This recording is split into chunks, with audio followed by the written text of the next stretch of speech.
For most people, their favorite time of the year, is Christmas, Halloween, New Year's. For me, my favorite time of the year, IEP drafting season. This is the time of the year where school districts across New York State have their annual review meetings. So if you're a parent of a child with special needs and your child has an IEP, around the next few weeks is when your annual review is going to happen, and you will have your IEP meeting. So when brainstorming for a new webinar, I thought this was the perfect topic. And it's also one of my favorites. So it's a beneficial for everyone. So Taylor, we're going to move on to the third slide. Thank you. So what are we going to talk about today? First thing we're going to talk about is how you, as the parent of the child, communicates with school districts regarding your child's CSE meeting. The second topic is going to be who should you bring to your CSE meeting? The third topic is going to be what you need to consider regarding your child's evaluations. And the last, and probably the most important, is what you do and what you can do after the CSE meeting. So Taylor, we're going to go to the next slide. So first things first, you have a child with special needs, and your child has an IEP meeting coming up, or your child has not had an IEP meeting scheduled for next school year. What do you do? First thing you need to do if you're a parent, we're going to talk about two things. A, if you've never had an IEP meeting for your child, and then two, what you do if you are currently a parent of a child with an IEP. So first, if your child has never been evaluated for special education services and you've never attended a CSE meeting for your child, what do?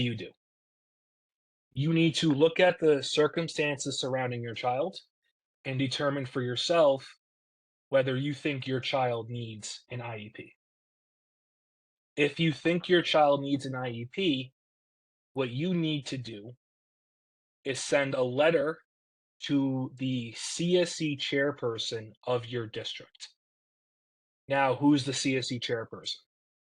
The CSE chairperson is the school official who runs the CSE/IEP meetings. You need to write that person an email and request that your child be evaluated. Okay? It's a simple writing. It's a simple email.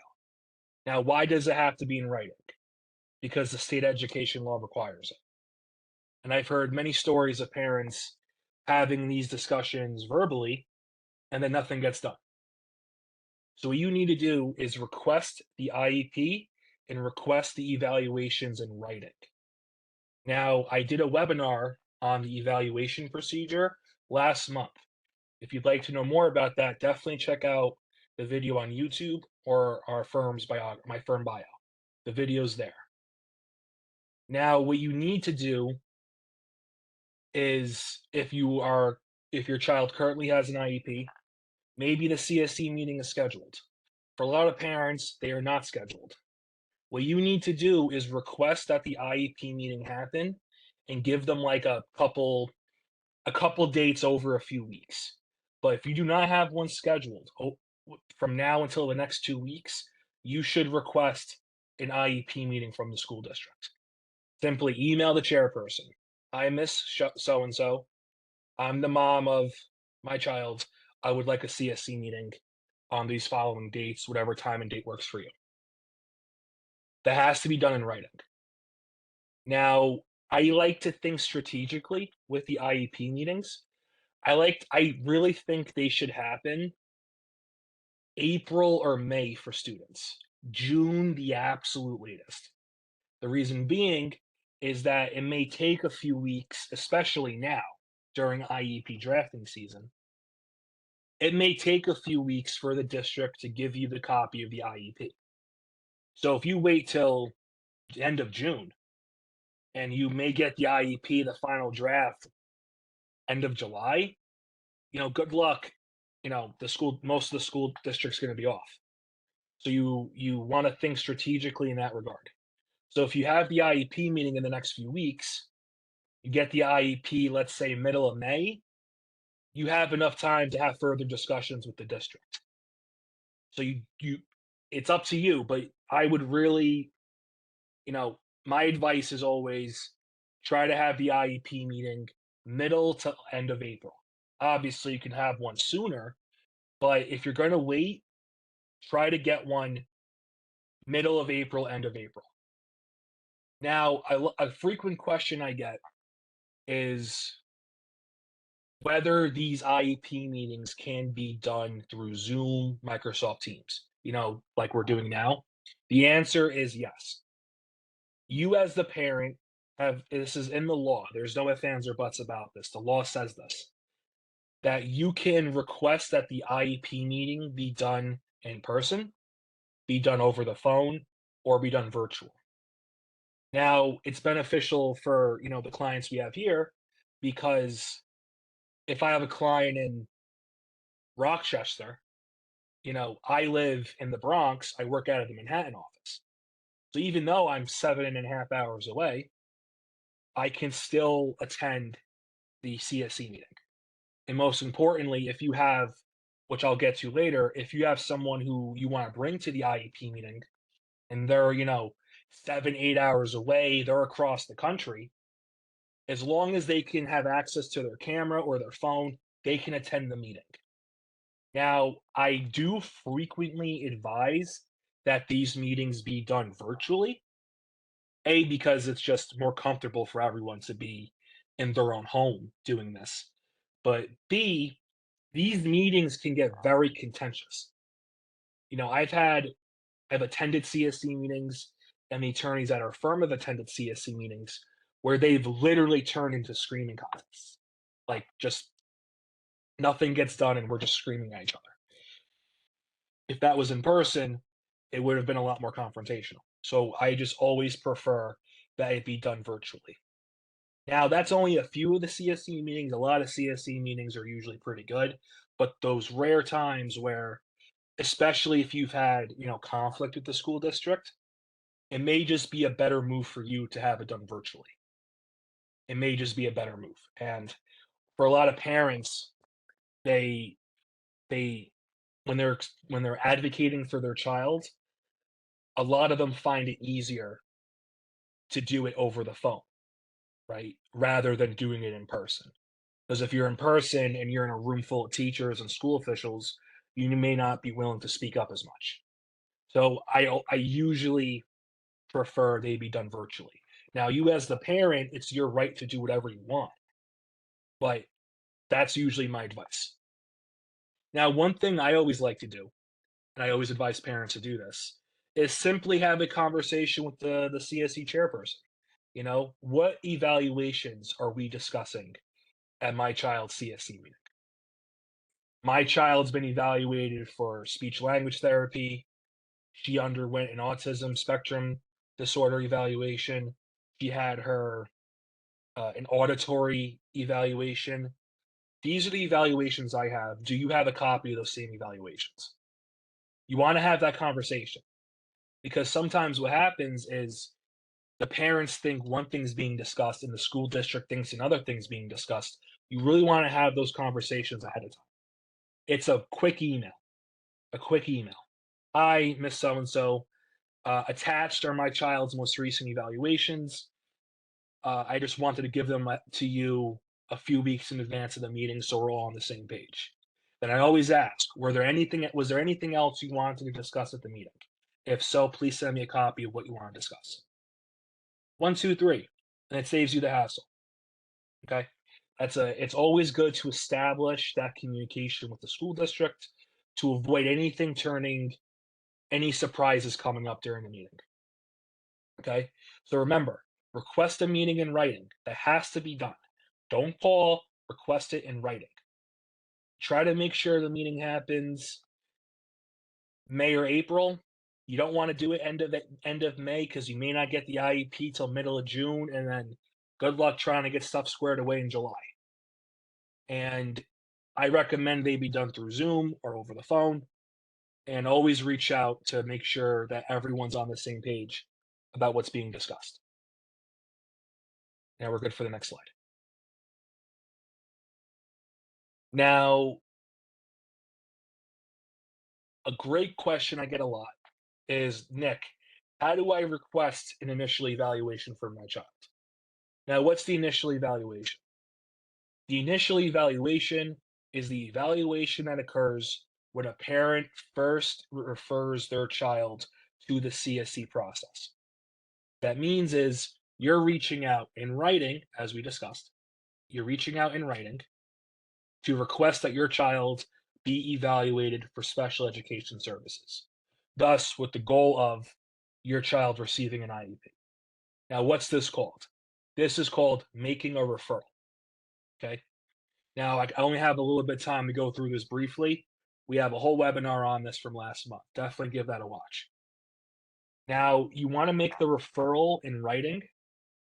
You want to send the email to your district CSE chairperson. The question is, how do I find this person's email? Go on Google. Google your school district and Google CSE chairperson. 9 times out of 10, that person's email will be on the website. And if it's not, call the school. Hi, I'm Miss So and so. I'm the mom of so and so. I want to refer my child to the CSE process. Can I have the CSE chairperson's number and email address? 1, 2, 3, they'll give it to you. Okay. But remember, the request must be in writing. If you call, they're not going to do it. You have to email them. Now, what do you include in the email? You want to include the concerns that you have about your child. Okay. The concerns that you have about your child. My child exhibits the following symptoms. I've spoken with my child's teachers and we speak about the following symptoms. And because of this, I would like my child evaluated for the following. And then you also want to include your child's name, date of birth, and put your address and phone number. That starts the process. Now, any parent who's listening who has gotten their child evaluated before, they'll tell you this is the procedure. It's usually not confrontational, excuse me, but they might push back on certain evaluations if there's really nothing to support that specific evaluation. Again, that's a whole other argument about that, and we have a webinar on that very topic. Now, just to reiterate, this is what you do if you have a child who does not have an IEP and you think your child should get an IEP. This is what you do. You make the referral, okay? Now, I always advocate that you should try to make the referral.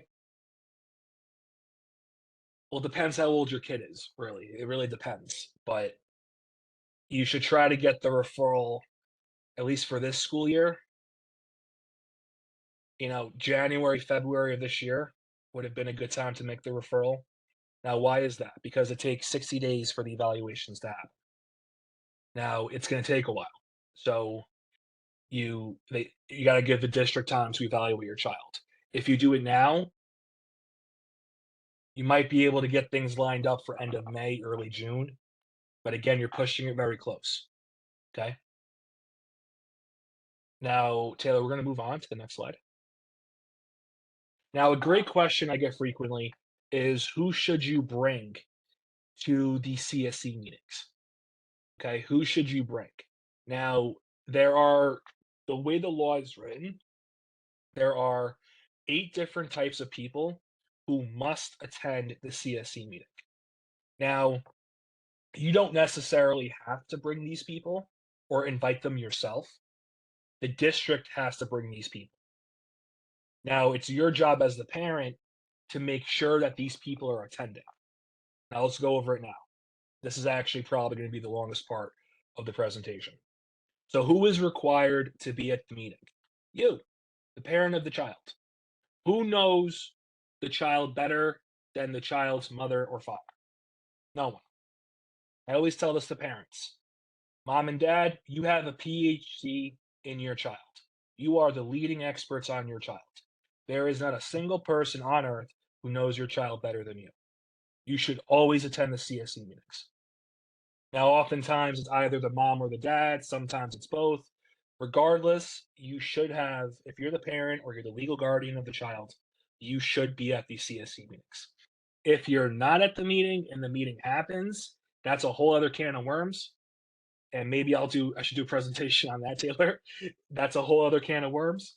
But you, as the parent, are the leading expert on your child, and you should attend the CSE meeting.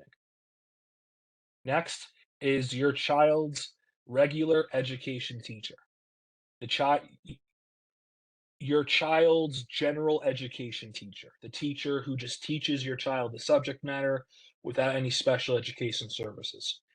What that teacher will do is that teacher can speak on how your child behaves and your child's strengths and weaknesses in a general education setting.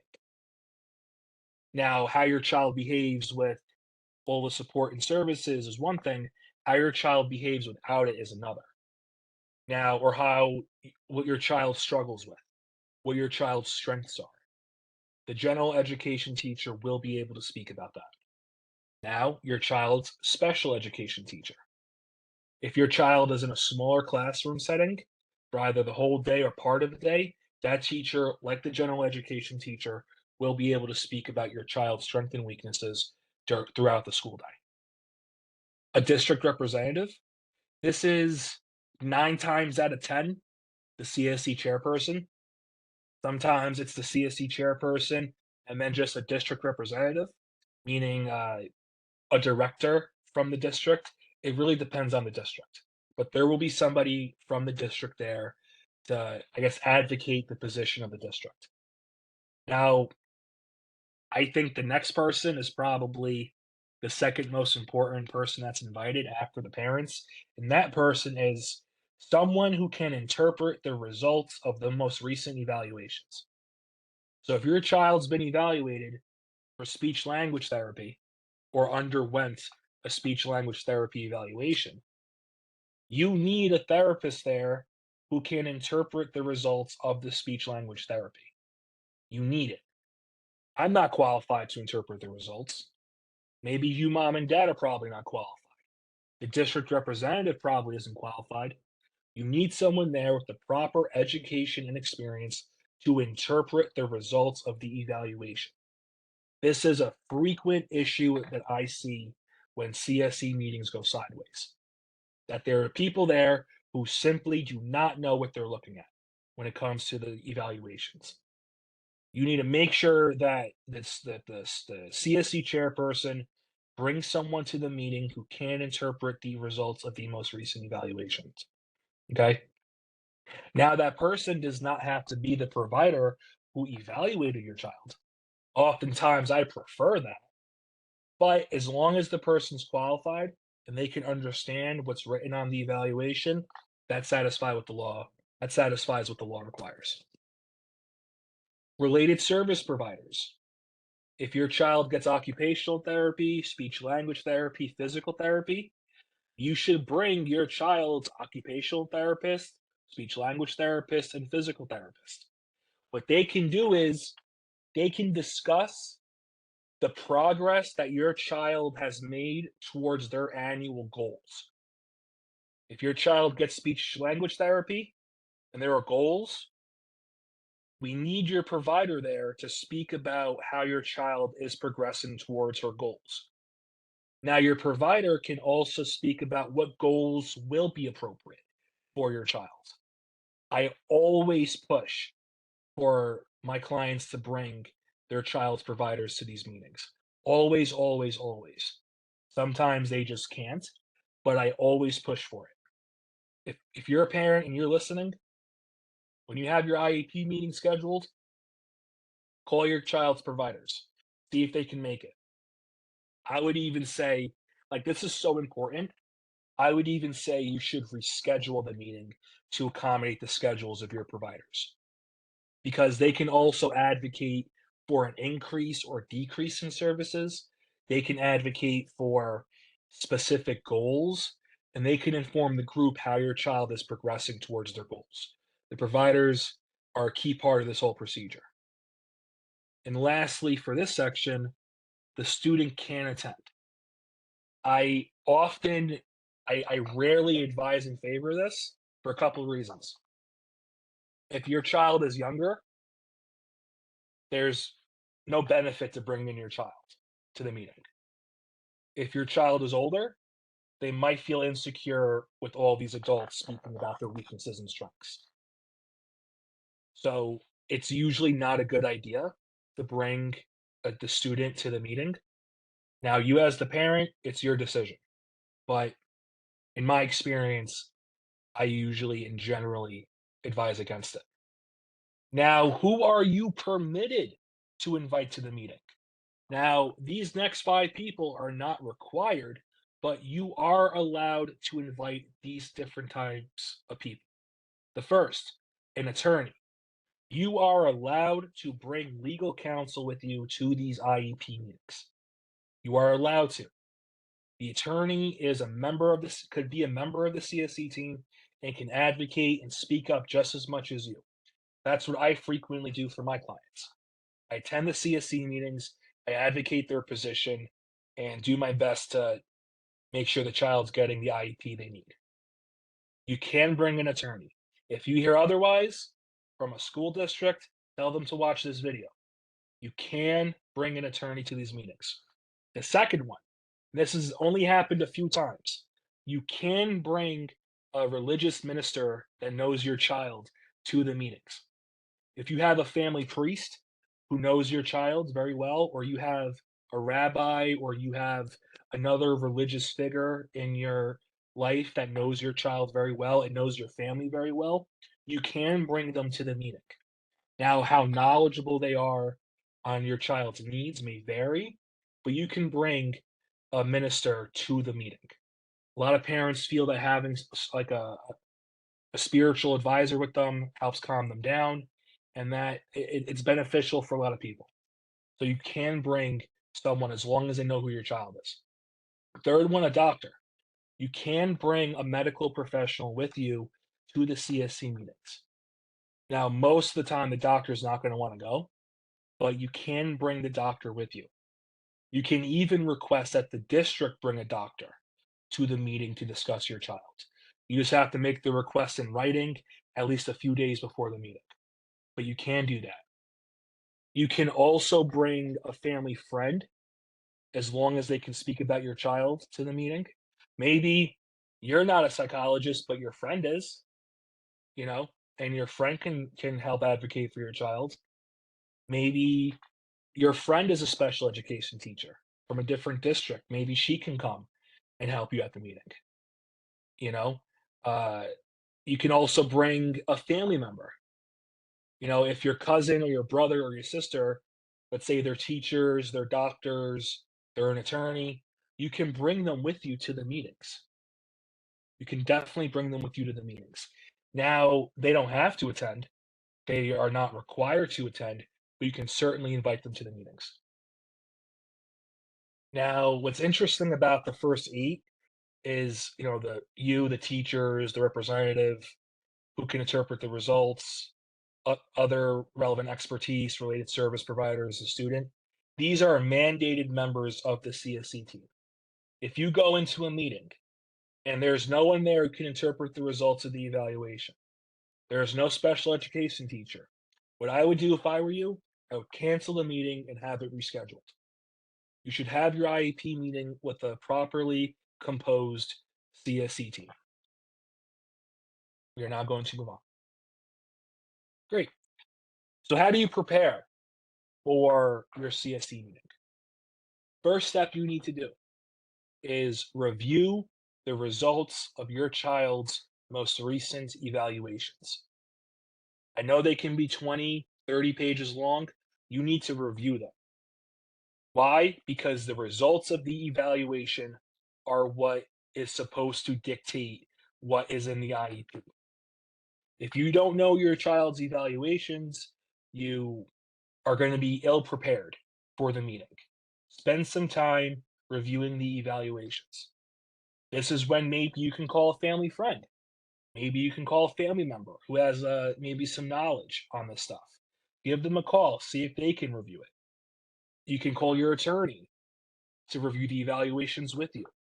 but you need to understand what is in your child's evaluations. Now, based on the evaluations, you need to develop goals that you have for the CSC meeting. Develop goals. What I do when I go into these CSC meetings, I write down 5 or 6 things that we're looking for the child. And throughout the meeting, I check them off. I don't care what else happens. I got these 6 things, we're good. You want to create a list of things that you want to be done for your child in the CSC meeting. Like, take out your laptop, type them out. I want these 6 things done. Now, what's important about that is that list should be achievable based on the results of the evaluations. Meaning, if your child's speech language therapy evaluation shows a need for 3 sessions of speech language therapy a week, you should put that in your list of goals. Now, in your list of goals, you should put the reason why you're seeking it. I want my child to get 3 days of speech language therapy. Why? Page 10 of the speech language therapy evaluation. So during the meeting, you can quickly cite to it. Now, if your child has a previous IEP, make sure you review the IEP. Print out a copy, highlight it, go on PDF, take your notes down. You need to make sure you know what's in that IEP. Why? Because that IEP is going to be changed. And you need to think about how you want that IEP to change. Do you want less services for your child? Do you think your child needs more services? Do you think the goals for your child are appropriate? Would you like less goals? Would you like more goals? This is what you have to consider. Now, last, you need to communicate with the people that you're bringing to the meeting. If your child your child received speech language therapy, speak to your child's speech language therapy provider. Share the results with them. Hey, doc, tell me what you think. How about we have a call tomorrow about this?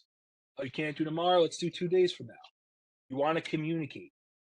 Because if you think your child, for example, if you think your child needs 5 sessions of speech language therapy per week, maybe your own provider says, nah, I don't think the child needs that. I think the child needs probably 3 sessions. Have that conversation with them because you need to be on the same page.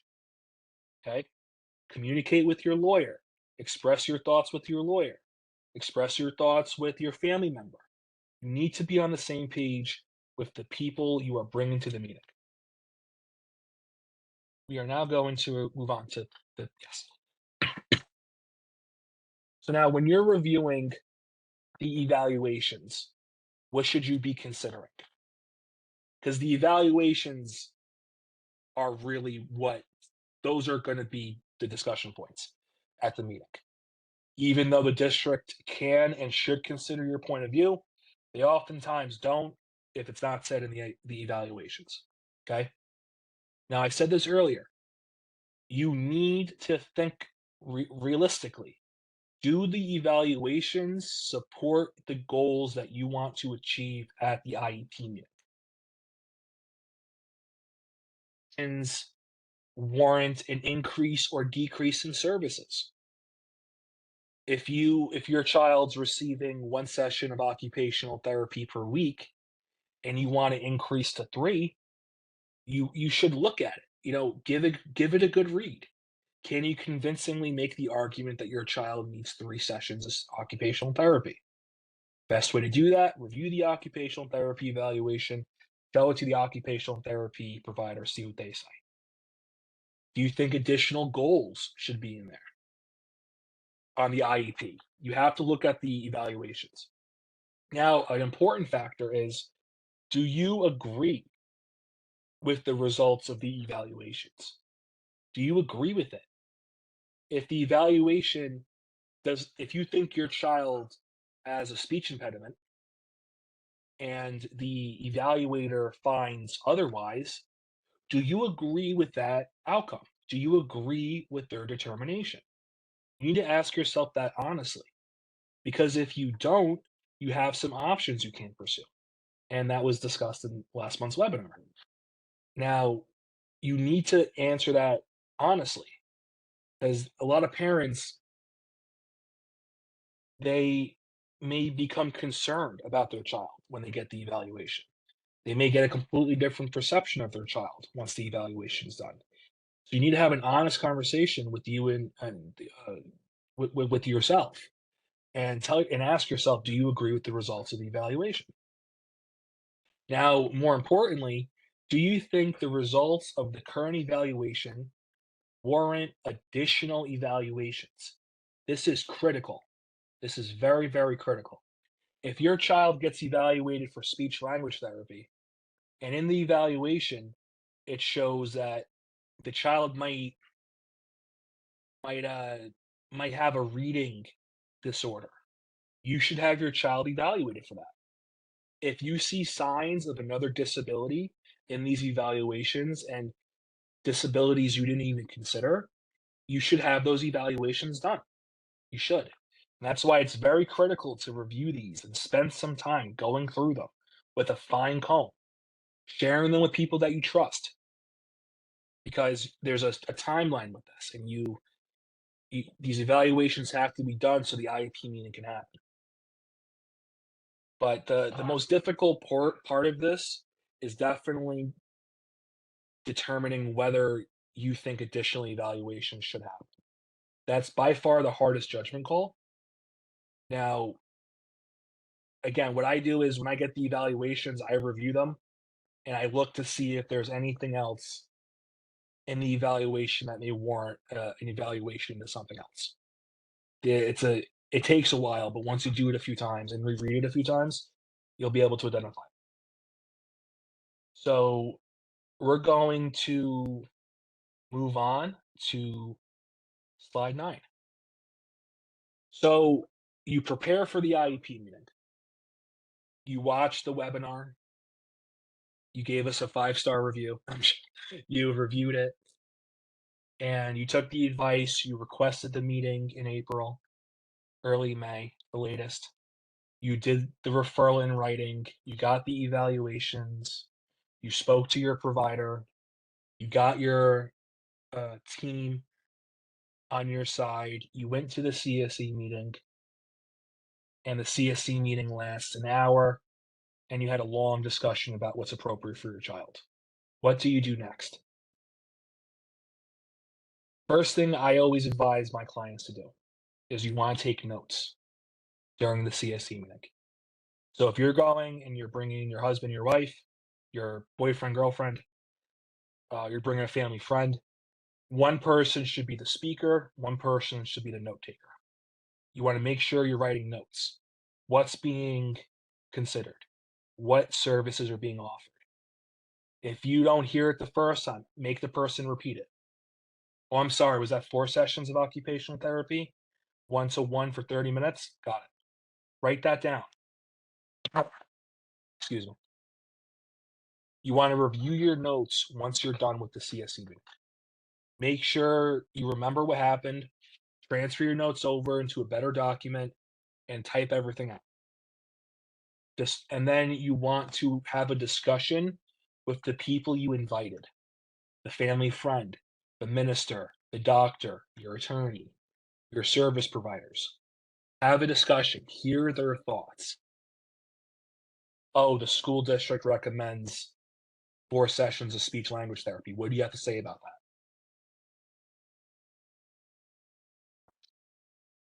Sorry about that. You want to have these discussions with them, because if you don't have a good communication with them, it may be more difficult to see whether it'll be harder to determine whether you think the IEP is appropriate for your child. So if you call your speech language provider and your speech language provider, disagrees with what the district recommended, ask them why. And you want to find this out because there's only a certain amount of timeline you have after the CSE meeting to really take appropriate action. I'm sorry, I never drink coffee on the webinar, Sailor. And Now, the decision you have to make after you review your notes, you speak to your providers, you speak to your doctor, you speak to your family member, is to determine if the CSE meeting went well. Now, this is usually pretty obvious if you look at your goals. Were your goals achieved? If your goals were not achieved and the goals were founded upon by what's in the evaluation,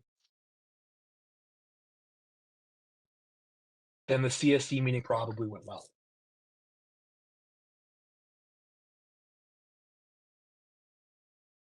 A CSE meeting probably went well. Now, this is also why you need to speak with the service providers. Because if you thought the CSE meeting went well, but your child's therapists disagree, you need to have that conversation with them. Because again, you have to make sure your team's on the same page. Now, if during the CSE meeting, additional evaluations were recommended, what you need to do is follow up with the CSE chair in writing. Dear Miss So and so, at the CSE meeting, a functional behavioral assessment was recommended. I'm just following up on that. And you want to do that in writing because you also want to request the consent forms from the district.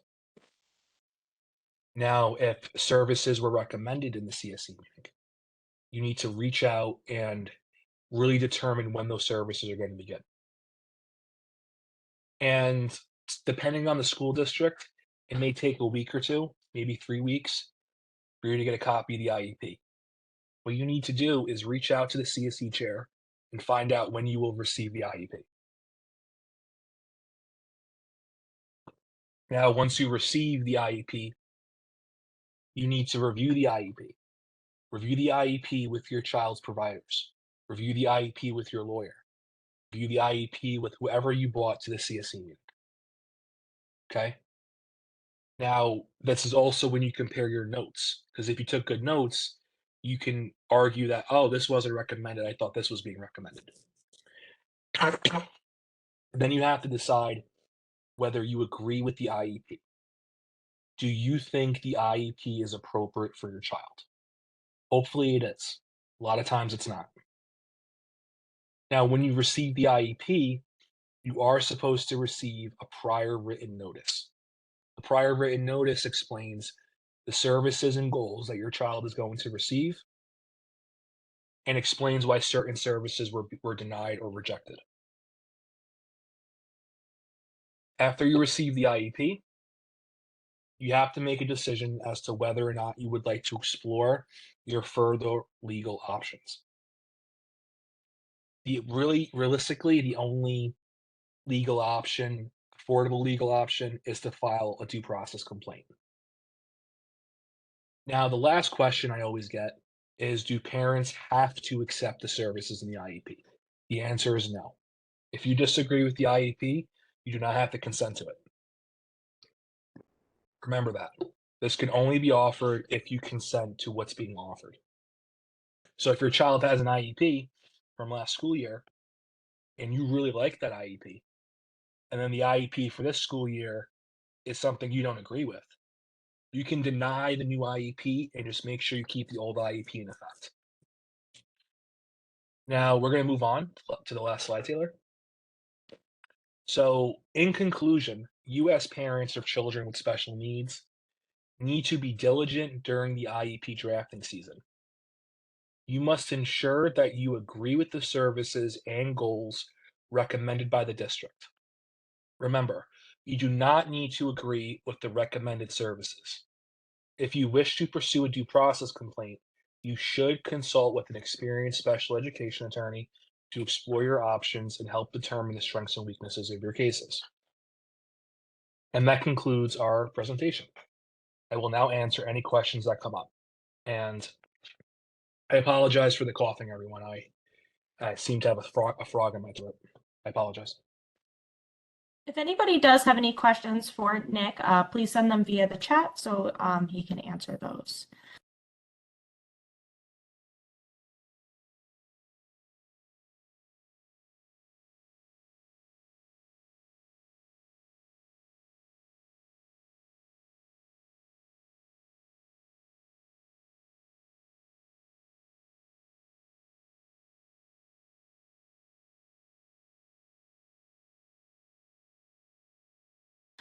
Nick, I believe you're still muted if you're trying to speak. I was. I I muted myself because I was coughing because I have a frog in my throat. So we have a great question here. The question that we have is how to navigate situations where schools are disputing or disregarding outside evaluations that are recommending or mandating a specific accommodation be offered. So I understand your question, and this comes up extremely frequently. So for those who don't understand it, what this person is asking is you get a private IEP, a private evaluation done by a non-district evaluator. You bring the evaluation to the CSE meeting, and the district says, we don't care. Now, how do you deal with that? So the way the New York State education law is written is that the CSE team must consider the result of the most recent evaluation. There is nothing in the law that requires the district to only consider their own evaluations.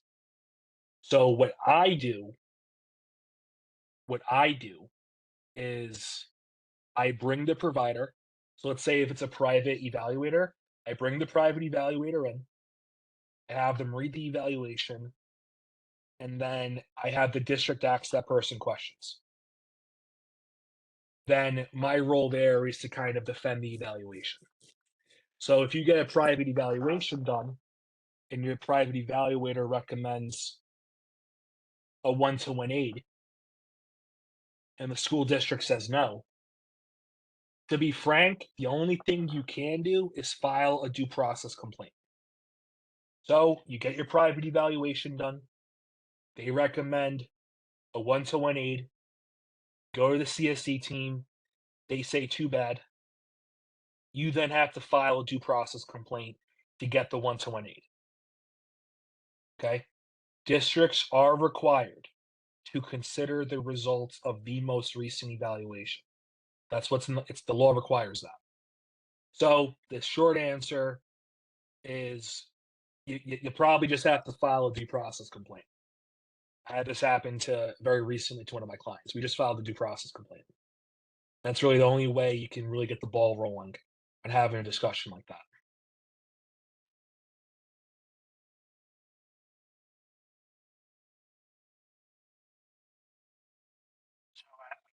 A great question. We are transitioning from IE to CPSE. We just received our first IEP in the mail.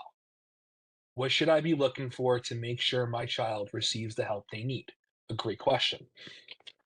So for those who don't know what a CPSE meaning, a CPSE it's the Committee on Preschool Education.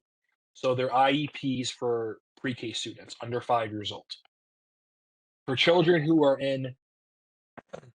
getting an IEP from a CPSE, I really like to focus on making sure that cognitive and behavioral concerns are being addressed. If your child exhibits behavioral concerns, that needs to be addressed appropriately. If your child's exhibiting cognitive impairments, that needs to be addressed appropriately. Now, what do you mean by appropriate? My God, this frog in my throat.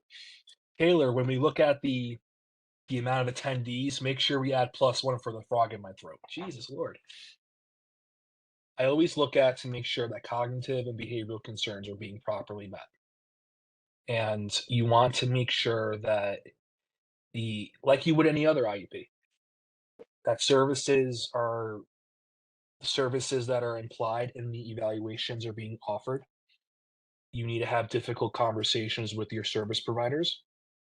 But the one thing I always consider going into a CPSE meeting is whether cognitive and behavioral concerns are being met, and I'll explain why.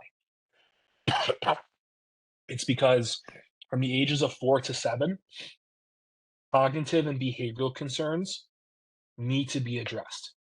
4 to 7 is a critical maturity point for children. This is a very critical developmental stage. The behavioral concern that needs to be nipped in the butt early on. But you also don't want to go too hard on the child, because if your child exhibiting mild behavioral concerns or cognitive impairments, you don't want to restrict the child too much, because you want to encourage socialization and encourage their own growth. Now, you also want to get something set up for your child. So when your child does enter kindergarten, your child has a different IEP. What do I mean by that? Pre-K and kindergarten are two completely different things. The behavioral expectations, the socialization expectations are all very different in kindergarten. So I would say if you have a child in pre-K and I guess you're starting pre-K in like the fall, by next March 2025, you should have your kid evaluated and start the IEP process for the kindergarten IEP. The pre-K IEP should be drastically different than the kindergarten one. But the real goal here is to mitigate behavioral concerns, to mitigate socialization concerns, and to really identify cognitive impairments. And it's going to be critical, especially in the pre-K setting. Now, the next question we have, these are great questions. Thank you for the questions, everyone. How to use an IEP to facilitate the transition to after-school services.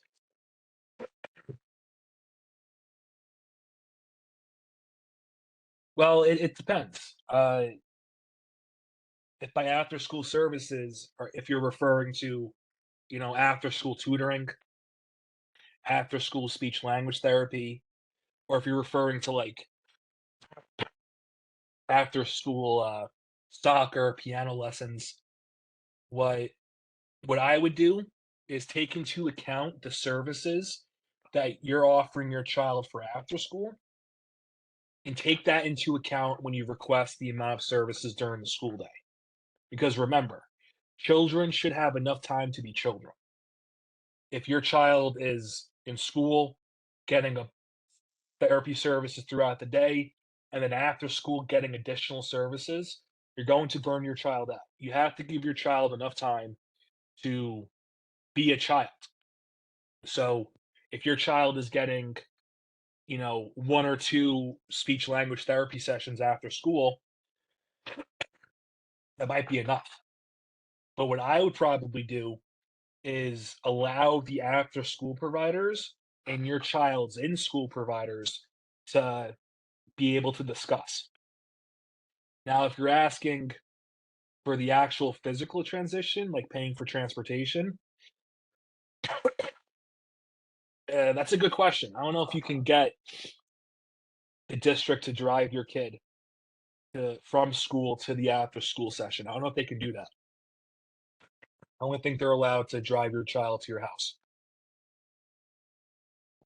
But yes, what you want to do is really consider what services are being offered to your child after school, such that maybe you offer less services for your child when they're in school. Because again, you want to give your child enough time to be a child.